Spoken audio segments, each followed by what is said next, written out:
માનસાની અહેવાલમાં આપનું સ્વાગત છે। વડોદરા શહેરમાં આવેલા આજવા રોડ પર રાત્રિના 2 થી 3 વાગ્યાની વચ્ચે અનેક મોબાઈલની ચોરી થઈ। પોલીસ બંદોબસ્ત પર અનેક સવાલ ઉઠી રહ્યા છે કે પોલીસ પેટ્રોલિંગ હોવા છતાં મેઇન રોડ પર દુકાનનું શટર કેમ તોડવામાં આવ્યું। આજે આપણા આજવા રોડ પર ફોન બુક આવેલ છે, એમાં ચોરીનો બનાવ બનેલ છે।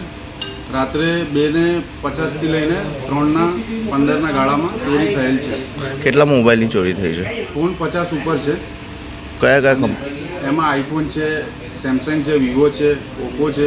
હજુ ચકાસણી ચાલુ છે કે બીજી કઈ કેટલા બ્રાન્ડની ફોન ચોરી થયેલ છે। પોલીસ ફરિયાદ કરી છે તમે? પોલીસ ફરિયાદ સવારમાં પહેલી વાર પ્રથમ કોલ કર્યો હતો પોલીસવાળાને 112 પર।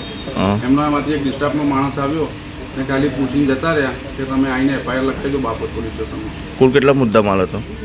મુદ્દા માલ 30 લાખ ઉપર છે। હજુ તો બીજું કેલ્ક્યુલેશન ચાલુ છે કે બીજું કેટલી વેલ્યુનું છે।